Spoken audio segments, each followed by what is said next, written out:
This is a continuation of Daf Kaf Aleph, the bottom of the first Amud, approximately 3 lines from the bottom, where the recording cut off in part 1.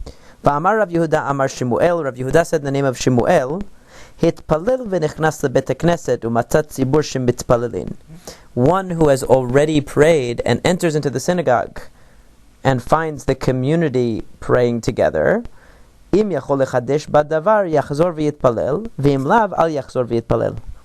If he's able to innovate in some way in his prayer, to add something to each one of the berachot, or at the very minimum to add something to one of the request blessings in the middle, then he can pray again, even though he's already prayed. Let's say, for example, Shacharit that morning, he prayed by himself, and then he comes in and finds the community praying Shacharit, and he wants to get the benefit of praying with the community. So he can do the Amidah of Shacharit again, but he has to add something novel into his prayer. Utzricha. And we need both cases of Rav Yehuda in the name of Shmuel. We need to know both about the situation in which the individual starts praying a second time without realizing or having forgotten that he prayed the first time, and we need the case about the person who's prayed once and now enters the synagogue and wants to pray again. Why do we need to be informed of both cases? Because if all we knew was the first case, the case in which the person has already prayed and now accidentally begins his Amidah a second time and begins to repeat it, so hane milei yachid ve'yachid, o tzibur ve'tzibur, aval yachid legabe tzibur keman dilat tzalei dameh. Well, that's because the first time he had prayed alone, and now he comes and begins to pray again alone. Or the first time, let us say, he prayed with the tzibur, he prayed with the community, and now he comes to pray with the community again. In other words, there's nothing new about the circumstances of his prayer. He has simply, by accident, started over, and begun to repeat the Amidah that he said before.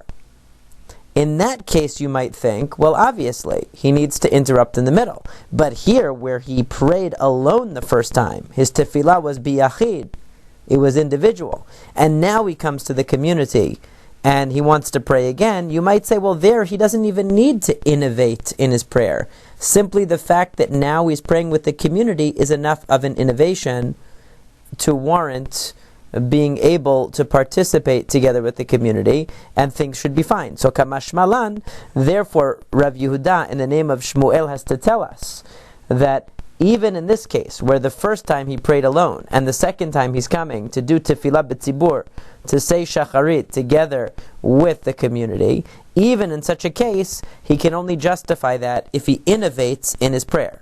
He can't just repeat the same prayer again. And if we had the case of the person who prayed by himself and then comes and wants to join in with the community, mishum de lo atchilba. The reason why is because he hasn't begun the prayer.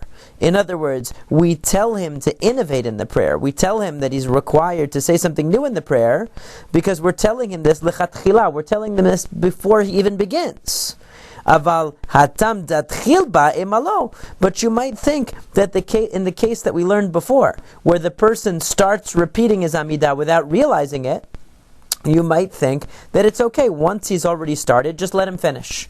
So in a situation where we can instruct him in advance and warn him to innovate in the prayer, there we tell him to do so. But in a case where he's already begun the prayer without a thought to innovating, and he realizes in the middle that he prayed before, we may have thought that we would allow him to complete the prayer, and therefore we come along with tzricha, therefore we come along and are told that in that case, although he has begun the prayer, he still must interrupt because he began the prayer with the incorrect assumption that he needed to pray it, having forgotten that he prayed already. Amar Rav Huna says, "Nichnas lebet hakneset umatzat tzibur shemitpalelin. Im yachol latchil veligmor ad shelo yagia shat lemodim yitpalel. V'im lav al yitpalel." Rav Huna says that if a person should arrive at the synagogue late and he finds that the community is already praying, if he's able to complete his silent Amidah before the shliach tzibur, before the chazan, the leader of the prayer, reaches modim, then he should start and try to catch up. If not, he shouldn't even start. He should wait to respond to Modim, and only then begin his private prayer. Rabbi Yoshua ben Levi Amar, Rabbi Yoshua ben Levi says, Im yachol latchil veligmor ad shelo yageshat l'kedusha yitpalel, v'im lav al yitpalel. According to Rabbi Yoshua ben Levi, it doesn't go by Modim, it goes by Kedusha. If the individual will be able to finish his silent Amidah in time for Kedusha, then he should begin it. If not, he should wait to hear Kedusha and only then begin. B'mai kamipalge. What is the basis for the argument between Rabbi Yoshua ben Levi and Rav Huna? Why does Rav Huna give you a longer time? He tells you that you can finish the Amidah as long as you finish before the Chazan reaches Modim, whereas Rabbi Yoshua ben Levi only allows you to start if you'll be finished before Kedusha, which is much earlier. So Mar Savar Yachid Omer Kedusha, Umar Savar En Yachid Omer Kedusha. The difference is because Rav Huna says, or Rav Huna believes, that even an individual can say Kedusha in his own private Shmona Esrei, in his own private Amidah. He doesn't need a minyan to do that. He doesn't need a chazan to do that. And so therefore, even though he might miss Kedusha, he'll say it to himself in his Amidah, as long as he can complete his Amidah in time for Modim, to be able to answer Modim with the rest of the community, he's okay. Umar Savar En Yachid Omer Kedusha, but Rabbi Yoshua ben Levi says that an individual praying in his private Amidah cannot recite Kedusha, which means if he doesn't catch up in time, if he doesn't complete his Amidah in time to be able to respond to Kedusha with the rest of the community, he will miss out on the opportunity to say Kedusha altogether. V'chein amar Rav Ada bar Ava, and similarly did Rav Ada bar Ava say, Minayin she'ena yachid omer Kedusha. How do we know that an individual praying alone may not say Kedusha? Shene'emar v'nikdashti betoch b'nei Yisrael, because it says, I will be sanctified amidst b'nei Yisrael, amidst the children of Israel. This is what Hashem says. Kol davar shebikdusha lo yehi pachot me'asara. Anything which is called the davar shebikdusha, a matter of sanctification, where we are declaring the holiness of Hashem, lo yehi pachot me'asara cannot be done without a minyan, which means that the private individual cannot say Kedusha in his Amidah. My mashma, where do we learn from these words, betoch b'nei Yisrael, that Hashem will be sanctified amidst b'nei Yisrael, that it must be with a minyan? Ditane Ravnai, achwa de Rabbi Achia bar Abba. It is like Ravnai, the brother of Rabbi Achia bar Abba, said, Atya toch toch. We learn it from a comparison of the word toch in two contexts. Midst.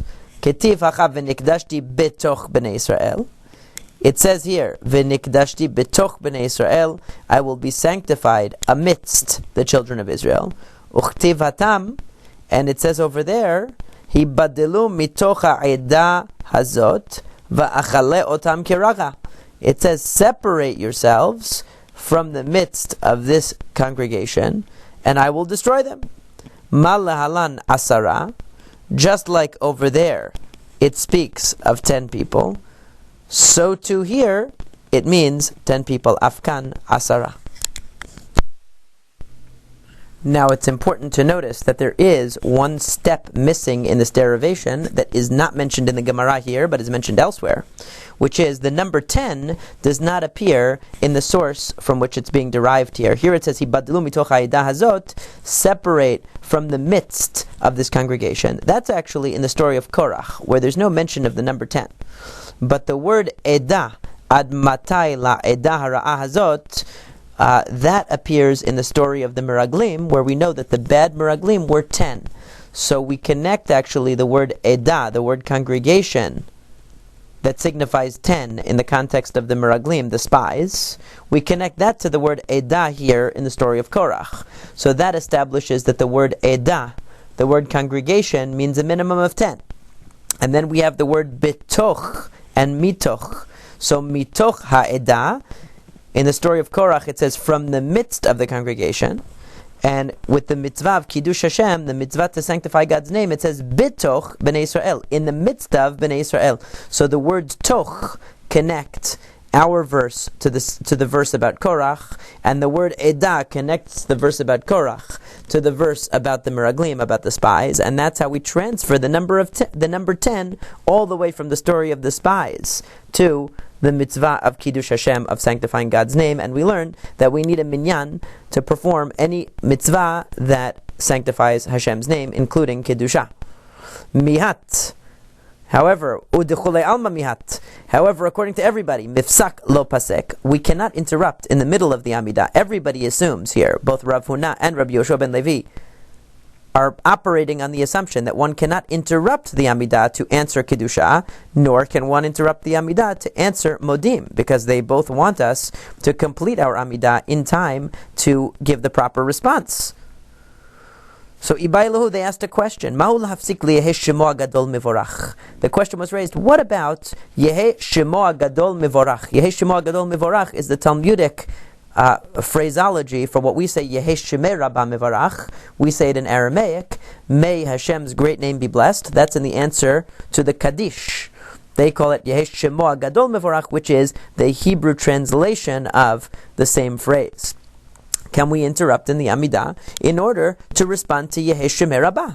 So Ki Ata Rav Dimi, when Rav Dimi came, Amar Rabbi Yehuda v'Rabbi Shimon, he reported that Rabbi Yehuda and Rabbi Shimon, Talmidei de Rabbi Yochanan, the students of Rabbi Yochanan, Amrei, they said, Lakol en mafsikin, chutz min Yehe Shemo Gadol Mivorach.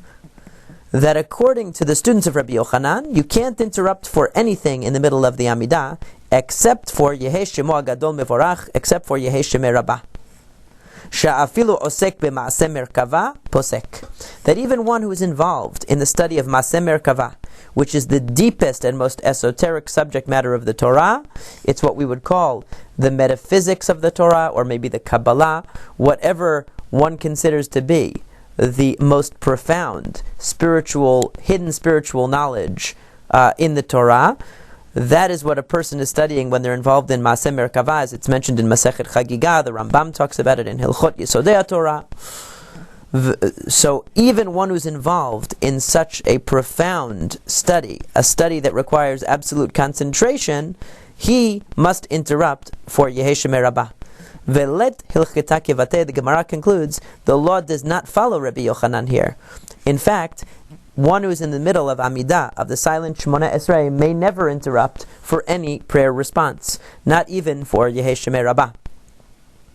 So, what does one do who is in the middle of the Amidah when the congregation reaches Kiddusha? There is a machloket rishonim, there's a debate among the medieval rabbis about how to conduct oneself in this situation.